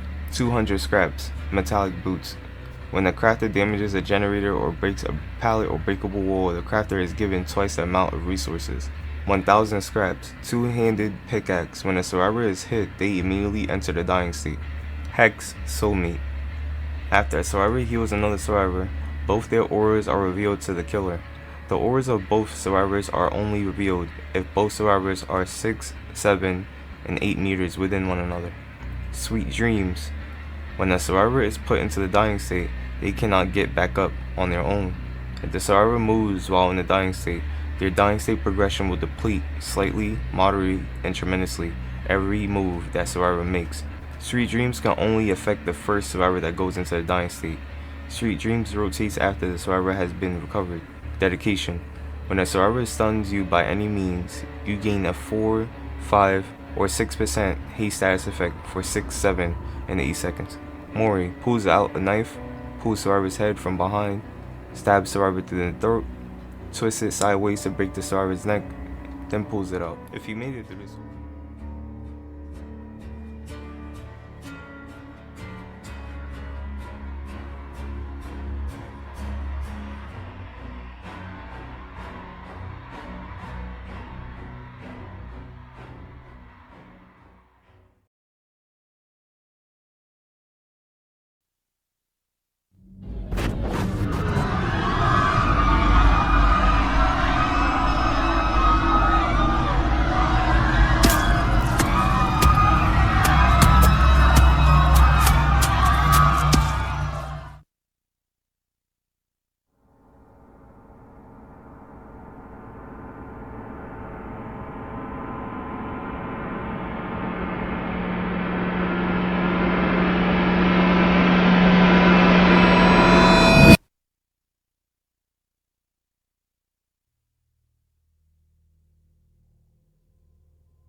As a child, Jeremy Carter was always into tech and software. There was never a time in his life where he didn't want to be on a computer. Unfortunately for Jeremy, his parents neglected and abused him for his interests due to how they promoted an anti-behavior, so his only opportunity to be around his passion was while his parents were away. When his parents found out, they permanently confiscated his devices and hid them in a hidden compartment in their room, and they plastered it shut to never be opened again. He was promptly beaten by his enraged father as punishment. Jeremy knew exactly where they hid it from eavesdropping upon his parents' conversations. One day, a 14-year-old Jeremy's parents were out. His mother was out shopping and his father was busy working in the office downtown. Jeremy seized the opportunity to scavenge his parents' room and search for the compartment. After minutes of searching, he noticed a part of the wall above his parents' bed with the paint looking suspiciously splotched. He carved a hole into the wall using a saw, and he was right. There was a compartment in the wall about 2 feet wide and about a foot deep. In the compartment were all his devices, his laptop, his headphones, all of his prized possessions were in there. With his head full of excitement, he hid all of his stuff back in his bedroom, and then plastered the sawed-off wall back on. It looked as if nobody laid a finger on the wall. After a few months, Jeremy saw the potential of the wall compartment and he decided he would use it as storage area to hide a makeshift router. A router would come with a lot of new accessibility on his computer. With lots of time spent by developing his makeshift router, he was finished and he put it in the compartment along with some spare cords and wires he found around the house, and he then sealed it back up. He was pleased with the results and he now had a flawless system to develop his coding abilities. With this new router system, he learned how to hack, and he learned how to gain accessibility to other household technology by connecting them to the router. He was even able to interact with the outside world via the internet. Things were looking up for Jeremy. Until one night, at about 3 in the morning, Jeremy suddenly awoke from a loud bang that came from his parents' room. He rushed in, and his parents were lying there, smothered under their bed frame. They had been crushed to death. Jeremy looked a little further up and noticed a gaping hole on the wall. For a few minutes of contemplating, he figured that a massive explosion came out of the wall, which was likely caused by his router overheating. The explosion caused his parents' bed frame to fall over and crush them both to death.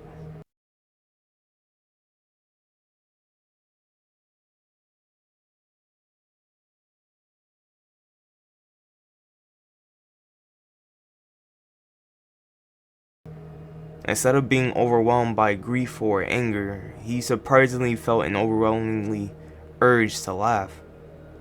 And laugh he did.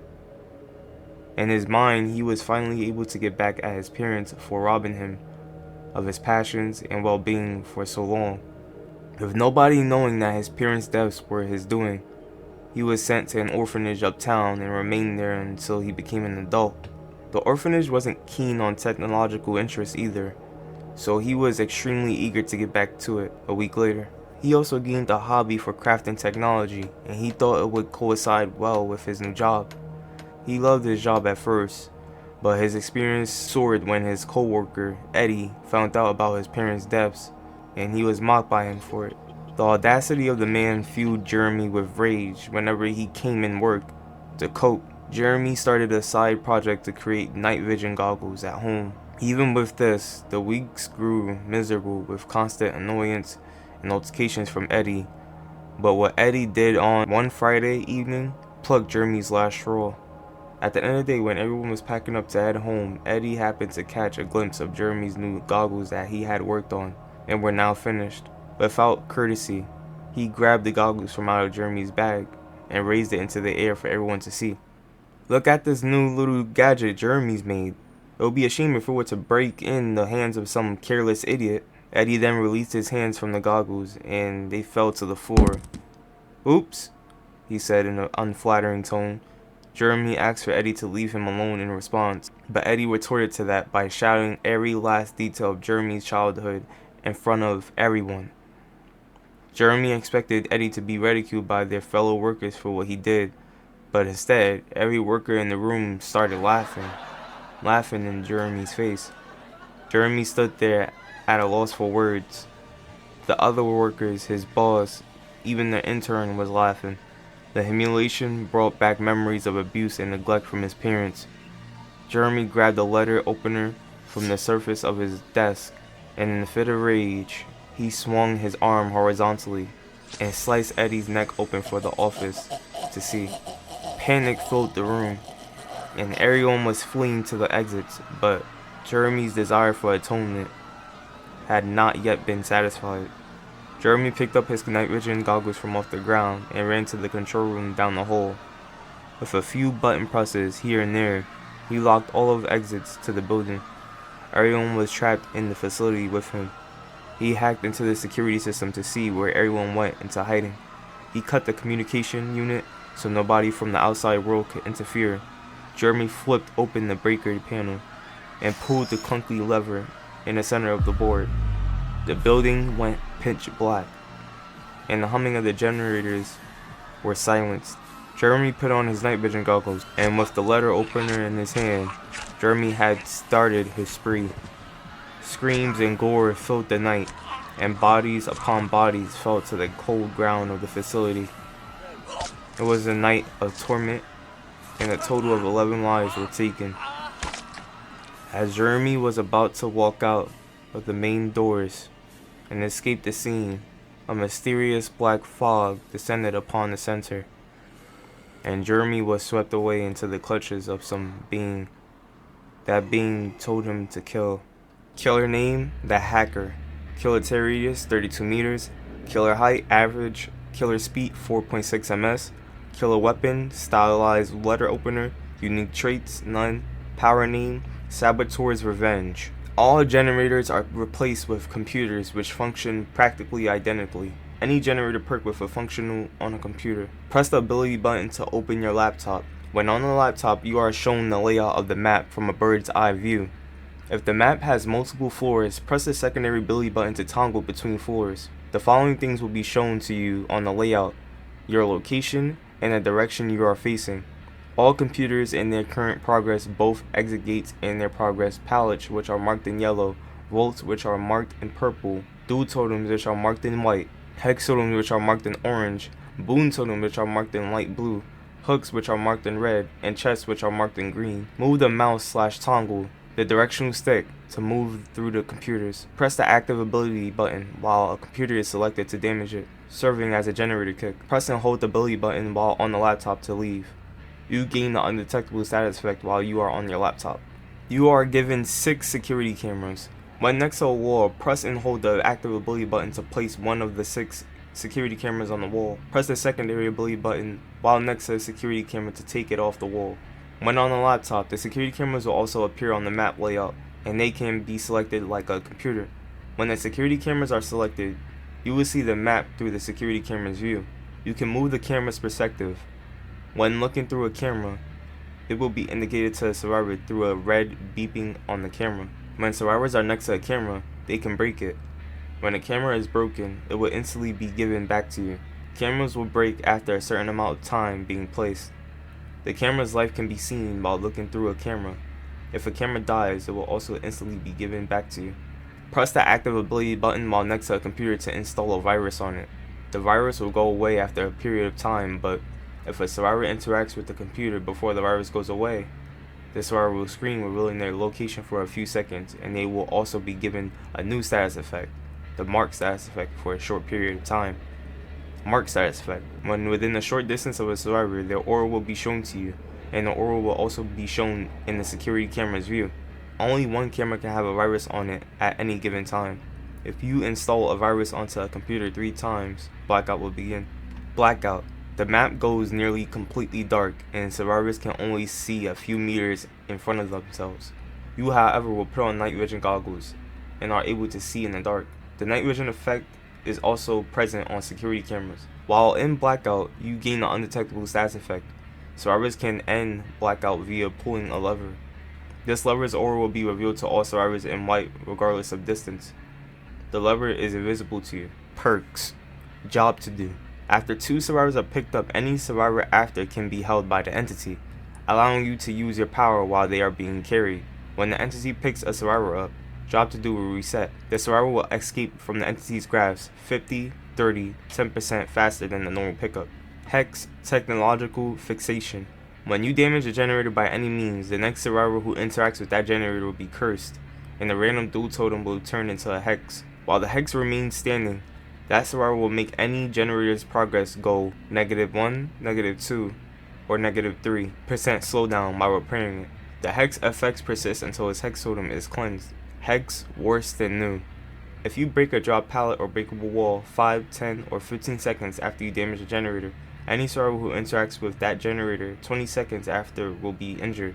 If that survivor is already injured, they will be afflicted with the deep wound status effect. The hex effect persists until its hex totem is cleansed.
Growing up, I was always humble for what I had in life.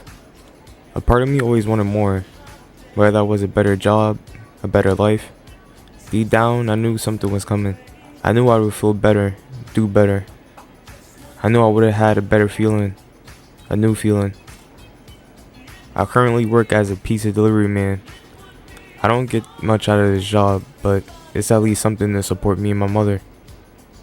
My mother suffers from spinal stenosis, so she's home with her aide at all times. So I need to do at least something right now to bring in some sort of income.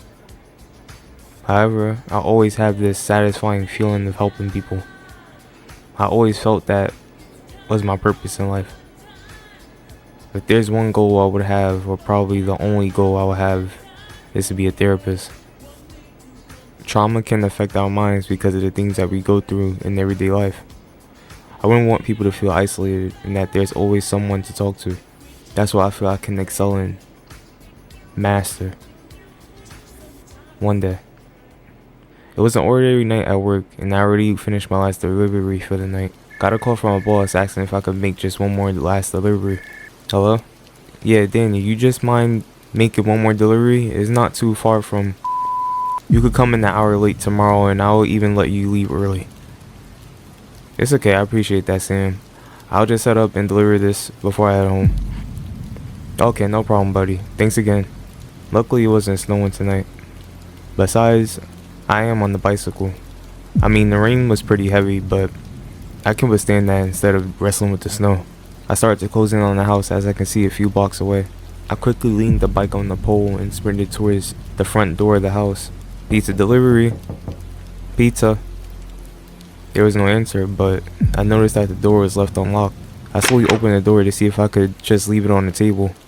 It was quiet. The house looked pretty old and smelled like coal. The windows were covered in newspaper for some reason, which really gave me the urge to just leave, but at least I just wanted to see if anyone was home, or maybe had fallen asleep and that they left their door open. I walked in to see if anyone was home, but there was no one. I then just decided to just leave the pizza on the table and head home. It was already late, and I was pretty tired. As I tried to leave, the door was already closed. I figured the wind must have blown it shut without me realizing it, but As I tried to open it, it wouldn't budge. I tried to contain myself and process how the hell I'm gonna get out of here. I pulled up my phone and there was no service. At this point, I'm starting to suspect that this was maybe some sort of trick for human trafficking or something like that. But no one was present in the house. I then attempt a few more times to bust open the door, to no avail. I rummaged through the kitchen cabinets to see if I could find a backup key for the door. Luckily, I found one. I tried a key on the front door, no luck. I'm still trying to process how I'm gonna get out of here, even if I had to break open the window. Until I thought of something. A door in the house was locked that I couldn't open before. I figured I'd try the key to see what happens. Maybe I'll find another backup key in there. It's unlocked. As I opened the door, to my surprise, I looked to the left, and I saw an entire collection of old dolls. Why are there so many dolls in this bedroom? The worst part is that the dolls didn't look clean. They looked worn out, war-torn, old. How long have they been lying here? Pretty spooked, I tried the front door again to no avail. How the hell am I supposed to get out of here? Does anyone even live here? It's so strange. At this point, I planned on busting the window to finally get out of here. Until I heard crying coming from the hallway to the right side of where the front door was at.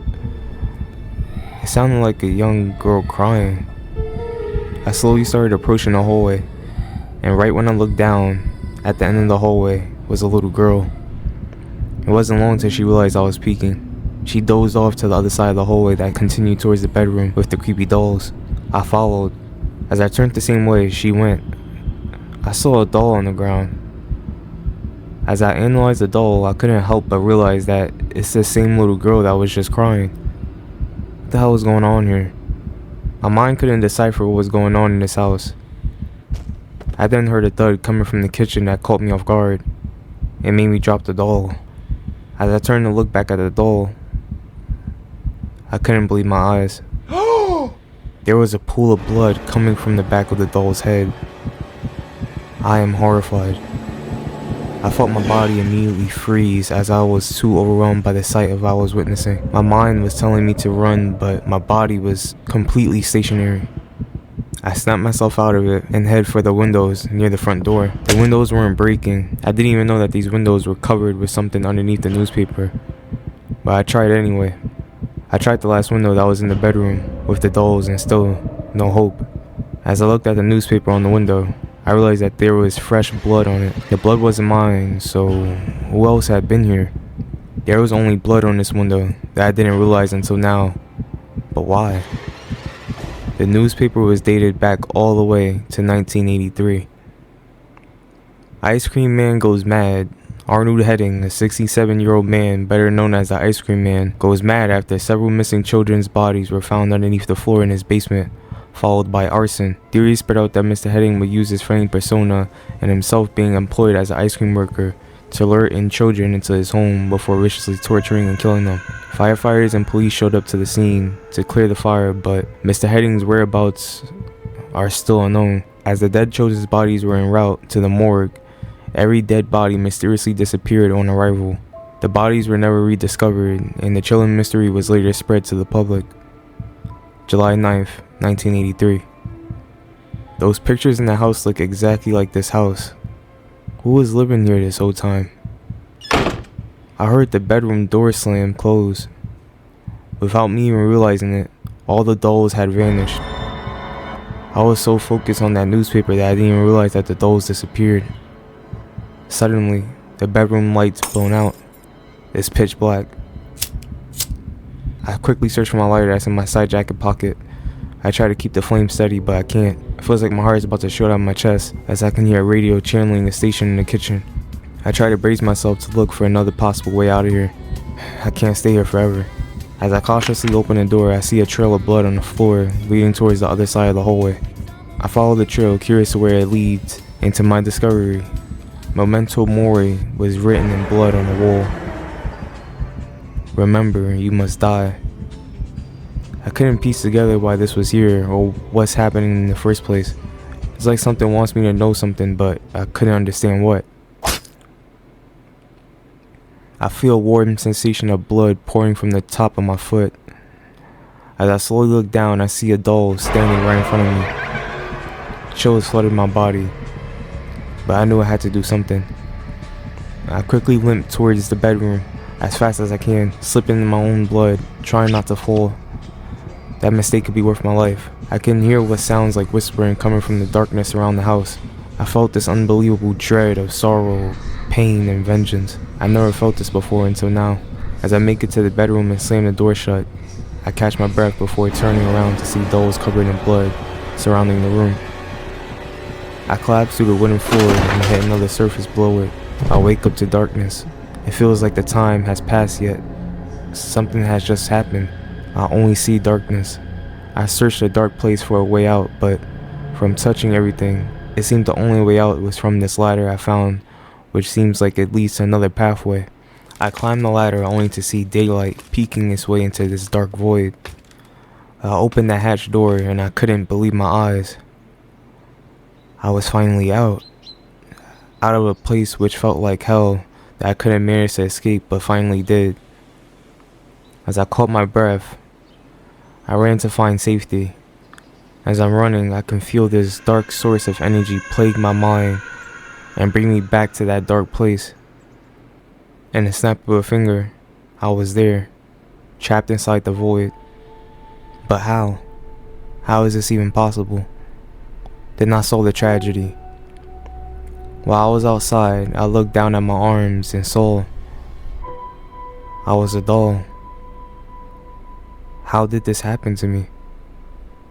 What have I become?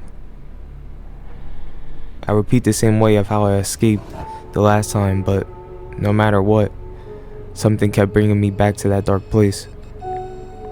Then I saw the tragedy. I was going to be stuck here forever. Alone, isolated from humanity, extinct. There was no help out of this place. As soon as I entered, I had to accept my fate, waiting for nothing, finding nothing. Something had found me. It told me to finally escape this never-ending darkness, to find a way. I attempted to escape the darkness again. To my luck, I found something. It wasn't daylight, it was something better, brand new. A new reality, a new feeling.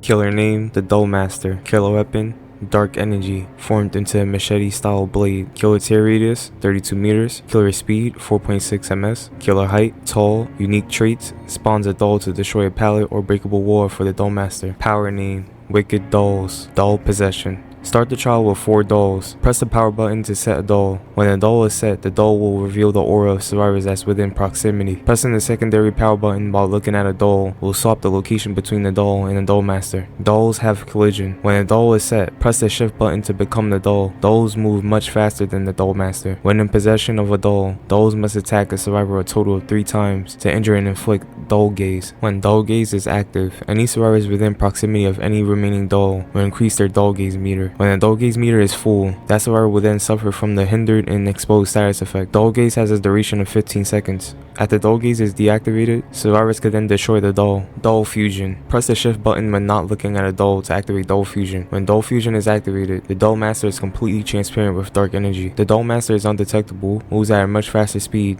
and can set dolls. However, the Dull Master cannot attack and will suffer a speed penalty when deactivating Dull Fusion. When your power gauge is full, pressing the secondary power button while not looking at a doll will summon Dull Void. Dull Void. Dull Void will summon the mist to fill the map. Survivors must find one of the remaining dolls around the map to end Dull Void. If survivors fail to find one of the remaining dolls, they will then become injured. Already injured survivors will suffer from the Deep Wound status effect. While Dull Void is active, all generators are blocked. Survivors' Dull Gaze meter will reset, and survivors will suffer from the Oblivious status effect. Any survivor that finds a doll will immediately deactivate Dull Void. The Dull Master cannot use dolls while Dull Void is active. Dull Void has a duration of 60 seconds. Dull Void can only be activated 1 time during the trial. Perks. Interception. After damaging a generator a total of 3 times, the next generator you damage will lose 30, 35, and 40% progression. Interception has a cooldown of 100, 90, and 80 seconds. Somewhere else, when you injure a survivor by any means, you gain undetectable status effect for 20, 25, and 30 seconds. Somewhere else has a cooldown of 40, 35, and 30 seconds. Hex Savior. When a hex totem is destroyed, that totem is automatically rekindled after 30, 25, and 20 seconds. When the hex totem is rekindled, Hex Savior will deactivate. Mori. Dolls surround the survivor while they are on the floor before getting stabbed to death by all of them. The Doll Master finishes the survivor with a finishing blow through the face.